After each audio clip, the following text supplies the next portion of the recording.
슬픈 기색을 띠고 근심하며 가니라. 아멘. 따라하겠습니다. 예수를 따라 살아갑시다. 옆 사람과 인사하겠습니다. 예수를 따라 살아갑시다. 예. 예수를 따라가는 삶이라는 것은 과연 어떤 상황, 어떤 상태를 예수를 따라가는 삶이라고 말할 수 있을까?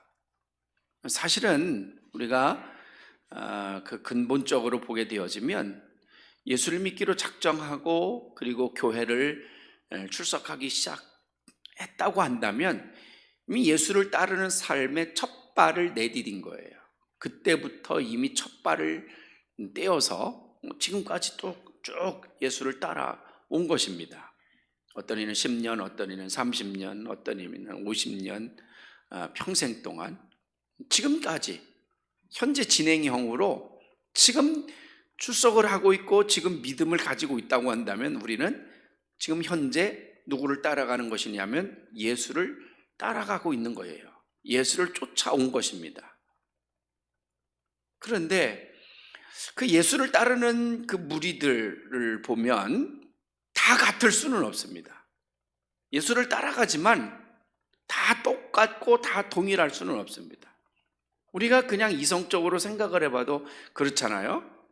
예를 들면 지금은 그러지 않습니다만 옛날에는 초등학교나 중고등학교 소풍 갈 때 다 걸어서 갔잖아요. 십리길도 걸어가고 때로는 그 이상도 소풍 가느라고. 그래서 아침부터 도시락을 싸서 그 먼 곳까지 걸어가는 거잖아요.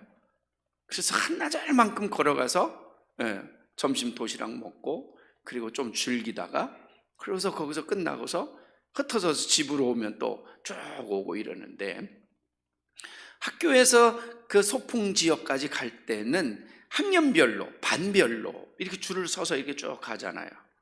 마치 병아리들 어미 닭 따라서 쫄랑쫄랑 가듯이. 그때의 그 따라가는 그 모습 속에서 우리가 따라간다라고 말할 때 제대로 올바로 보고 똑바로 따라가는 사람이 있는가 하면 그렇지 않고 그냥 오른쪽으로 갔다 왼쪽으로 갔다, 아니면 또 그냥 뒤에 처져 있다가 막 부르면 그제서 또 확 뛰어와서 그 무리에 또 끼고, 또 한참 가다 보면 잘 따라오나 싶어서 뒤돌아보면 또 엉뚱한 데 가서 있고, 천태만상이잖아요.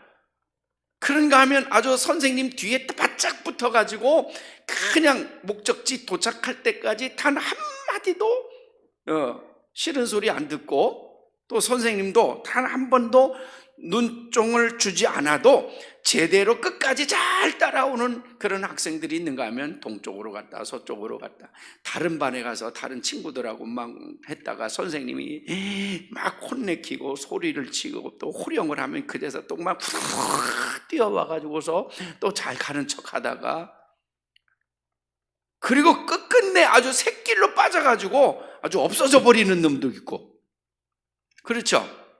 그랬어요. 가만히 우리가 신앙생활을 돌아보면 별반 다를 바 없어요. 우리가 예수를 따라가고 있습니다. 지금까지 잘 따라왔어요. 그런데 우리가 뒤를 돌아보면서 정말로 내가 예수를 따르는 삶을 지금까지 살아오면서 나는 예수님 앞에서 예수님을 잘 따라왔을까? 그런 물음인 거예요. 잘 따라왔을까? 언제는 저 멀리 갔다가 예수님 막 손짓해서 왜 그쪽으로 가느냐고, 이쪽으로 와야 돼. 그러면 또 그냥 정신을 차리고 뛰어와가지고서 또 따라오는 거야. 아니면 저 뒤만큼 쳐져서 빨리 오라고 손짓하면 그제서 또 다시 막 뛰어와가지고, 아니면 아예 예수를 따르던 그 어떤 무리들은 예수님을 완전히 잊어버리고 완전히 떠나서 예수님과는 관계가 없어진 그런 상황 속에 놓여져 있는 성도들도 있고, 누가복음 9장 50절 이하의 말씀에 보게 되어지면 예수님께서 말씀을 전하시는 과정 속에서 불현듯 갑자기 세 사람의 인물이 등장합니다. 첫째 사람은 예수님 앞에 와서 이렇게 말해요. 선생님, 선생님이 가는 곳이 어디든지 어느 곳이든지 내가 선생님을 끝까지 따라가겠습니다. 예수님의 복음을 듣고 예수님이 병자를 치료하고 하는 이 모습을 보면서 감동을 받았든지 변화의 충격을 받았든지 어떻게 했든지 간에 예수 그리스도에게 그렇게 고백하여 선생님이 어디로 가든지 어디에 계시든지 내가 선생님을 지금부터 따라가겠습니다. 예수의 제자가 되겠다는 거죠. 산으로 가든지 골짜기로 가든지 저 광야로 가든지 어디에 가든지 예수님이 어디로 가든지 선생님이 어디로 가든지 나도 함께 따라가기를 원합니다. 나도 함께 따라가겠습니다. 그렇게 자청합니다. 그랬더니 그 청년에게 예수님께서 그래 잘 생각했다 이렇게 답변하시는 것도 아니고 아니야 넌 안 돼. 넌 나를 따라올 자격이 없어. 내 마음은 알겠지만 넌 따라올 수 없어. 그러면서 거부한 것도 아니고 그 청년에게 예수님이 이렇게 말씀해요. 여우도 굴이 있고 하늘을 나는 새도 집이 있지만 인자는 머리 둘 곳이 없단다. 이거 어떡하라는 얘기예요? 따라오라는 얘기요? 따라오지 말라는 얘기요? 이 사람은 지금 예수님을 따라가겠다는 거예요. 예수님의 제자가 되겠다는 거예요. 그런데 예수님은 그 질문에 오라는 것도 아니고 오지 말라는 것도 아니고 그냥 이런 대답을 하셨어요. 인자는 머리 둘 곳이 없다. 그리고 그 다음 말씀에 보게 되어지면 두 번째 사람이 나옵니다. 두 번째 사람은 이렇게 해요. 선생님, 저 사람처럼 나도 선생님을 따라가기를 원합니다. 저 사람만 그런 것이 아니라 나도 예수님 당신의 제자가 되고 싶고 당신의 무리들 속에 끼고 싶습니다. 그런데 내가 지금 선생님을 따라가기로 막 작정을 했는데 불행하게도 안타깝게도 지금 내 고향 마을에 한 청년이 와서 선생님 저에게 제 아버지가 막 방금 돌아가셨다고 하네요. 내가 가서 아버지가 이렇게 생각지도 않게 갑작스럽게 돌아가셨으니 아버지 장례를 치르고 그리고 내가 바로 곧장 선생님을 좀 따라가겠습니다. 아버지 장례를 치를 수 있도록 한마디로 말해서 시간을 좀 주세요. 그랬어요. 여러분 이 아랍 사람들은 장례를요 우리 마냥 3일장 5일장 이렇게 치르지 않아요. 24시간 내에 치릅니다. 날씨가 워낙에 더우니까 금방 부패하니까 24시간 안에 장례를 치러요. 그게 이슬람 사람들, 아랍 사람들의 이 중동 사람들의 그 장례 문화입니다. 얼마든지 기다려줄 수 있잖아요. 기껏해야 24시간이에요. 더 빨리 서두르면 12시간 안에도 장례를 치를 수 있는 겁니다. 우리 마냥 그렇게 복잡하고 까다롭고 그렇지가 않아요. 그런데 예수님은 이렇게 말씀하세요. 그래 안 됐구나. 어쩌면 좋냐. 어떻게 하다가 아버지가 갑자기 그렇게 세상을 떠났느냐. 그래 당연히 아버지 장례를 모시고 다 끝내고 따라와야지. 이렇게 하셔야 될 텐데 아니면 안 돼. 네 가정이 그러니 아버지가 돌아가셨으니 이제 네가 가정을 책임져야지. 네가 가정이 이제 가장인데 그러면서 거부하시든지 이러셨어야 될 텐데 예수님이 이렇게 말씀하십니다. 뭐라고 하시냐면 죽은 사람은 죽은 사람들에게 장사 지내도록 맡기고 나를 따라오너라. 여러분 이런 이야기를 들었을 때 이 사람은 지금 예수의 복음을 듣고 예수가 행하시는 이런 능력 행함을 보면서 예수 그리스도에 대한 도전적인 생각, 예수 그리스도에 대한 흥분된 마음을 짓누를 수가 없었던 거예요. 그래서 나도 지금부터 예수님을 따라가겠다고, 나도 예수님의 제자로 받아달라고 그렇게 열정이 지금 차고 넘치는데 예수님께서 내 아버지 장례가 중요한 게 아니다. 내 아버지 장례는 네 마을 사람들이 네 가족들이 치르게 내버려 두고 나를 따라올 거면 그런 거 상관하지 말고 지금 당장 나를 따라오라는 거예요. 이랬을 때 여러분 같으면 어떤 마음이 들겠어요? 아무리 열정이 있다고 하더라도, 아무래도 마음이 그냥 막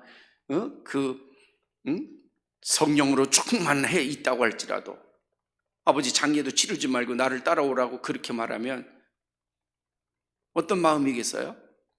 그 순간에 아마 그 기대 심리가 그냥 추락할 거 아니겠어요? 얼마나 실망이 크겠어요? 아니 아무리 그래도 그렇지, 야 내가 잘못 알았네, 이 양반 이게 겉과 속이 다르네, 그렇게 할 거 아니겠어요? 그러더니 세 번째 사람이 나옵니다. 세 번째 사람이 나오더니 이래요. 첫 번째 사람도 그렇고 두 번째 사람도 그렇고, 선생님 저도 선생님 따르겠습니다. 저도 선생님의 제자가 되겠습니다. 선생님 조금만 계셔주세요. 내가 집에 가서 내가 처자식하고 부모님들에게 인사만 간단히 하고 오겠습니다. 얼마든지 그럴 수 있잖아요. 이제 예수님을 따라가면, 이제 예수님의 제자가 되면 언제 고향으로 돌아오고 언제 가족들 곁으로 돌아올지 모르는 그런 상황 속에 있으니까 선생님 잠깐만 계셔주세요. 가서 가족들하고 잠깐 인사만 하고 나오겠습니다. 말은 하고 갈 거 아니에요? 이제 없어지는 건데, 예를 들면 만일 결혼한 사람이었다고 한다면 자기 와이프한테 얘기는 하고 가야 될 거 아니에요. 만일 자식이 있다고 한다면 자식들에게 아버지가 이만저만해서 이렇게 해서 이제 내가 예수님을 따르기로 했고 예수를 따라가야 되겠구나. 만일 그런 상황이라면 그 아내가 쉽게 보내주겠습니까? 그 자식들이 여러분 쉽게 보내주겠습니까? 아니 당신 미쳤느냐고, 아빠 우리를 두고 떠나면 우리는 어떻게 되는 거냐고, 아빠 없는 새끼가 되는 건데, 그 부모들은 뭐라고 하겠어요? 얘야 왜 그러냐, 네가 뭐 때문에 그러냐, 다시 한번 생각해 보거라, 큰일 날 일이다. 하지만 가족들에게 작별 인사를 하고 오겠다는 거예요. 얼마든지 허락해야 되잖아요. 얼마든지 여러분 용인 되잖아요. 근데 예수님은 이 사람에게 이렇게 얘기해요. 손에 쟁기를 잡고, 누구든지 손에 쟁기를 잡고 뒤를 돌아보는 사람은, 손에 쟁기를 잡고 뒤를 돌아보는 사람은 하나님 나라에서 합당하지가 않다, 옳지가 못하다. 따르라는 거예요. 오지 말라는 얘기예요. 여러분 우리는 신앙생활을 하면서 이렇게 극단적인 데에 치우칠 때가 매번이에요. 항상 그럴 수도 있어요. 가 아니면 부, 흑 아니면 백,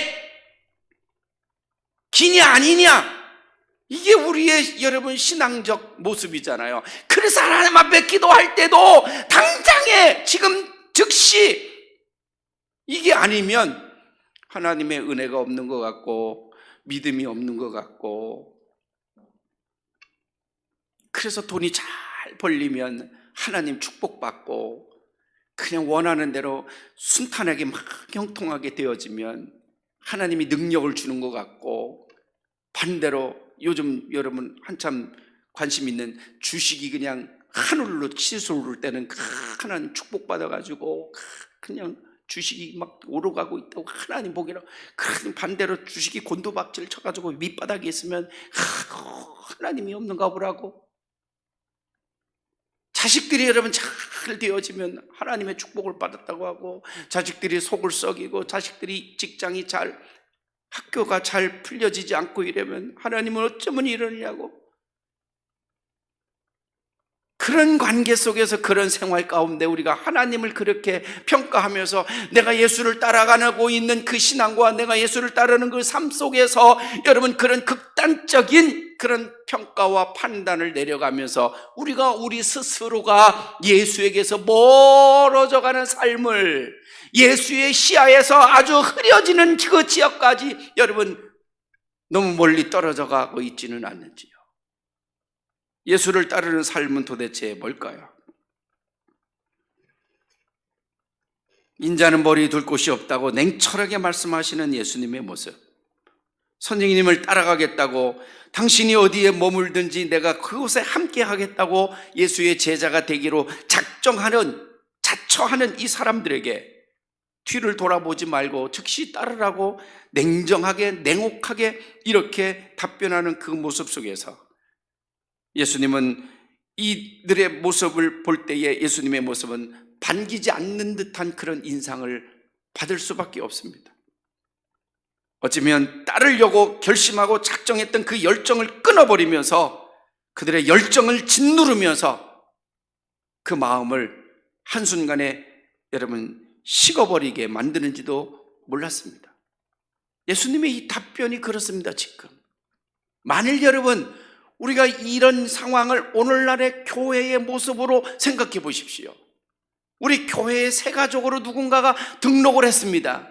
그때 새 가족으로 등록을 했을 때 이 사람에게 반갑게 박수 쳐주고 함께 환영해주고 축하해주고 이런 것이 아니라 거기다 대고 당신은 이 우리 서부교회를 선택함에 있어서 어떤 계기로 선택했습니까? 우리 교회는 이런 곳입니다. 여러분 따르든지 말든지 오든지 말든지 우리 교회는 이렇습니다. 저렇습니다. 이러면서 여러분 오늘 예수님이 말씀하신 것처럼 이렇게 냉대적인 냉소적인 당혹감을 갖게 하는 이런 이야기를 한다면 그 사람이 과연 여러분 서부교회 여러분 등록하고 잘 정착을 해나갈 수 있을까요? 반대로 여러분 우리 교회에 등록하는 새 가족들에게 우리 교회는 이렇게 분명한 확고한 교회관을 이야기하고 신앙관에 대해서 그렇게 전달하고 있는지요? 마가복음 10장 오늘 본문 말씀해 보면 한 젊은 청년이 예수님께 왔습니다. 마태복음 19장 말씀과 누가복음 10장에도 이 이야기가 동일하게 나와 있어요. 이 사람은 그 유명한 니고데모라고 하는 사람이에요. 유대인의 관원이었습니다. 부자였습니다. 지위와 명성이 있었던 사람입니다. 요즘으로 말하면 교회에서 정말로 환영받을 만한 그런 아주 젠틀하고 모든 것을 갖추고 있었던 아주 부러운 그런 사람입니다.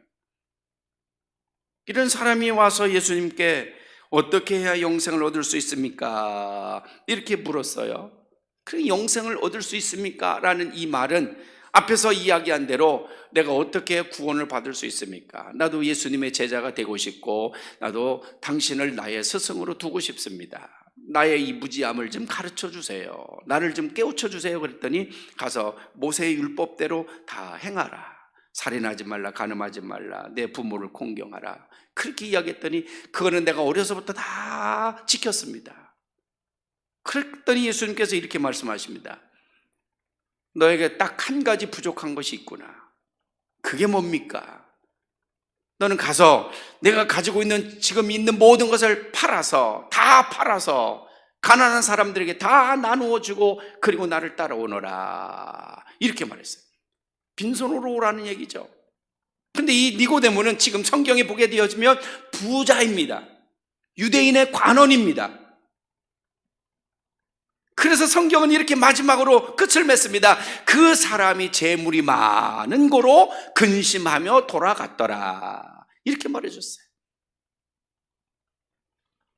여러분 만일 교회에 이런 지위가 있고 명성이 있고 권력이 있고 예를 들면 가정에서 여러분 충북 도지사가 우리 서부교회 등록한다고 그러면 어떻게 할까요? 이렇게 힘든 얘기 할까요? 예수 믿는 건 가시밭길입니다. 교회 생활을 하려면 각오 단단히 해야 됩니다. 도지사가 문제가 아니고 국회의원이 문제가 아닙니다. 그거 다 내려놔야 됩니다. 예수를 믿기로 하고 우리 서부교회 교인이 되려면 아마 여러분 그런 말 하기 쉽지 않을 거예요. 박수 치면서 다 같이 우리 일어나서 이런 고명하신 분이 오셨습니다. 이런 큰 분이 오셨습니다. 실제로 있었던 일이에요. 오늘 제가 이런 설교를 하려고 아마 어제 그런 얘기를 들은 것 같아요. 저 분당에 가면 10,000명이 출석하는 큰 교회에서 있었던 실제의 일입니다. 근데 그 교회 모 권사님이 얼마나 돈이 많은지 진짜로 그분은 헌금 50만 원, 100만 원 하는 헌금이 우리가 10,000원, 20,000원 헌금하는 정도. 1억 헌금하는 거는 우습지도 않고, 교회 무슨 일이 있고 선교하고 교회 뭐 건축한다고 그러면은 말이죠, 몇십억, 50억 이렇게 헌금하시는 권사님이에요. 청년들이 이렇게 모여서 카페에서 이렇게 있으면 10,000원, 20,000원 주면서 가서 뭐 햄버거라도 좀 먹고 피자라도 사 먹고, 이게 아니에요. 그냥 몇십만 원씩 주는 거예요.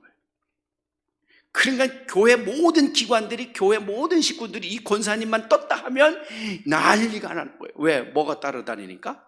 돈이 따라다니니까. 몇십만 원 같은 건 돈도 아닌 거예요. 기관에 후원하고 뭐 선교하고 뭐 이렇게 할 때는 이분은 그냥 진짜 돈이 주체를 못해서 돈이 그냥 줄줄줄줄줄줄줄 흐르는 그런 정도라는 거예요. 그래서 그 교회 교인들이 몽땅 다 이 권사님이라면 아주 뭐 그냥 불행하게 이 코로나 때문에 돌아가셨대요. 왜 아이고 하신 게요? 돈이 아까워서 그런 거예요? 아니면 그분이 돌아가신 게 안타까워서 그런 거예요? 그런데 말이죠, 이 권사님 장례식을 치르는데 교회에서 어떻게 했느냐, 원로 목사님들, 교단 내에 굵직굵직한 뭐 총회장님 이런 목사님들을 다 장례식에 모셔가지고 설교 듣고 뭐 기도하고 막 이렇게 했는데, 그것도 모자라서 장례식을 생중계로 했대. 안 놀라시네? 야, 기가 막히지 않습니까? 이게 오늘날 여러분, 이게 교회 현실입니다. 그래야만 되는 건가요? 돈 없고 가난한 사람이 돌아가시면 그냥 그런 거고, 돈 많고 교회 헌금 많이 한 사람이 돌아가시면 전체 교인들이 다 장례식 보라고 유튜브로 생중계를 해주고 이래야 되는 건가요? 물론 모르겠습니다. 어떤 게 옳은 건지 전 잘 모르겠습니다만, 어쨌든 이 니고데모가 지금 그런 인물입니다. 그랬더니 예수님께서 너 있는 걸 다 팔아서 가난한 자들에게 나눠주고 그리고 나를 따르라, 이렇게 이야기한 거예요. 여러분, 예수를 따르는 가치가 도대체 어디에 있길래 예수님을 따르겠다고, 예수님의 제자가 되겠다라고 이야기하는 이 사람들을 예수님은 이렇게 거부하고 마다하면서, 우리 같으면 두 손 들고 정말로 보선볼로 뛰어나가서 이 사람들을 포옹하고 이 사람들을 끌어안고 이 사람들이 어서 오라고 손뼉치면서 맞이해야 될 이 사람들에 대해서 예수님은 어찌 이렇게 냉혹하게, 예수님은 어떻게 이렇게 냉정하게 매몰차게 하실 수가 있으셨을까? 왜 그랬을까? 도대체 뭐 때문에? 정말로 예수님은 이 사람들을 뒤로 돌려보내고 싶으셔서 그러신 것인지, 아니면 이들이 제자로서의 그런 자격을 갖추지 못했기 때문에 제자도로 받아들이지 않기 위해서 예수님은 매몰차게 이렇게 말씀을 하신 것인지, 여러분은 어떤 생각이 드시는지요? 예수님을 따르고 예수님의 제자가 되겠다고 하는 이 사람들에게 예수님이 하신 이 매몰찬 냉혹한 답변은 과연 우리에게 무엇을 가져다 주는 것일까요? 예수님은 이들이 제자가 되는 것을 거부한 것이 아닙니다. 이 사람들을 뒤로 돌려보내려고 했던 것이 아닙니다. 예수님의 마음은 이런 마음이었습니다. 제자가 된다고 하는 것은, 나를 따르려고 한다고 하는 것은 앞으로 어떠한 어려움을 받아야 하는지를 알아야 한다, 이런 뜻이 여기에 담겨져 있었던 거예요. 지금부터 나를 따라오려거든, 지금부터 너희들이 정말로 내 제자가 되려고 한다고 한다면 어떠한 어려움이 펼쳐질지 모르니 각오가 되어 있느냐, 이런 물음인 것이에요. 앞으로 제자가 된다고 하는 것은 많은 사람들에게 환영받기보다는 멸시와 천대를 받게 될 뿐이다. 니고데모가 유대인의 관원이었고 부자라고 했어요. 어디에 가든지 높은 자리 해주고, 어디에 가든지 사람들이 박수 쳐주고, 어디에 가든지 사람들이 길을 먼저 열어주고, 이런 삶을 지금까지 살아왔던 사람이에요. 그런데 이걸 다 버리고 예수를 따르고 예수의 제자가 되어진다고 한다면, 지금은 박수치고 환영받고 길을 열어주는 것이 아니라, 만약에 내가 나를 따라온다고 한다면 이제는 내 앞에는 환영이 아니라 멸시와 천대와 박대만 있을 뿐이다. 그래서 너 있는 것을 다 팔아서 가난한 자들에게 다 나누어주고 빈손으로 오라는 거예요. 환영이 아니라는 거예요. 제자가 된다는 것은 부귀영화가 있는 것이 아니라 이제부터는 나그네의 삶이요, 어찌 보면 거름뱅이의 삶을 살아가야 할 것이다. 그래서 마가복음 10장 21절 말씀에 보면 예수님께서는 이 예수를 따르는 삶의 가치를 어디에다가 두었느냐면 밭에 감추인 보화와 같다, 이렇게 말했어요. 예수님을 따르는 삶의 가치는 아무도 눈에 보이지 않는다는 거예요. 누구도 그걸 찾을 수 없다는 거예요. 어디에 있기 때문에? 밭에 깊은 곳에 꼭꼭 숨겨져 있기 때문에 찾는 사람만 찾을 수 있다는 거예요. 그래서 마태복음 19장 29절 말씀에 예수님께서 이제 이렇게 말씀하십니다. 이 말씀을 보면 답을 알 수 있어요. 그래서 나를 위해서 내 집이나 내 형제나 내 자매나 부모나 자식이나 전토를 다 버리면, 나를 위해서 이 모든 걸 다 버리면 내가 이 생에서 여러 배를 받을 것이고 또한 영생을 상속받게 될 것이다. 할렐루야. 예수님이 따라오지 말라는 얘기가 아니에요. 내가 너희들을 제자로 받을 수가 없다는 얘기가 아닙니다. 나를 따르고 나의 제자가 되려면 이 모든 것을 다 버려야 되는데, 그 버려야 되는 이유가 이것 때문이라는 거예요. 환영이 없다는 거예요. 박수 치는 것이 없다는 거예요. 높은 자리가 없다는 거예요. 부귀영화가 있다는 게 아니라는 거예요. 그래서 나를 따르는 삶의 가치는 바로 밭에 감추어져 있는 보화와 같이 눈에 보이지 않는다는 것입니다. 사랑하는 여러분, 예수의 삶은 여러분 보화와 같은 줄로 믿으시길 축원합니다. 발견하는 자만이 알 수 있어요. 그래서 그 비유에서 이렇게 말하잖아요. 밭을 갈던 일꾼이, 품꾼이 밭을 갈다가 그 밭 속에 이 보화가 숨겨져 있는 것을 찾았어요. 그래서 어떻게 했느냐면 이 밭을 갈던 품꾼이 집으로 곧장 가서 자기 집에 있는 모든 걸 다 팔아가지고 이 밭 주인에게 가서 그 밭을 2곱절, 3곱절 돈을 더 주고 밭을 샀다는 거예요. 왜 그랬을까요? 밭을 사고 싶어서 그런 것이 아니라 뭘 보고 싶어서? 뭘 사고 싶어서? 보화를 사고 싶어서. 할렐루야. 그래서 그랬다는 거예요. 밭을 사고 싶어서 그런 것이 아니라 그 보화를 얻기 위해서. 예수를 따르는 삶의 가치, 여러분 무엇이라고 생각합니까? 예수를 따르는 삶, 예수의 삶을 살아나가는 것, 예수의 삶이 곧 바로 보화와 같다는 것입니다. 진정한 참된 보화가 여기 있는 줄로 믿으시고, 여러분 오른쪽 왼쪽으로 치우치지 마시고 예수님이 손짓해서, 예수님이 소리쳐서 다시 불러오고 끌어오는 그런 끌림이 아니라 우리 스스로가 예수를 똑바로 보고 예수를 바로 따라가시는 여러분들 되기를 주의 이름으로 축원합니다. 기도하겠습니다. 하나님 아버지 감사합니다. 예수를 따르는 온전한 삶을 살아가게 하여 주시옵소서.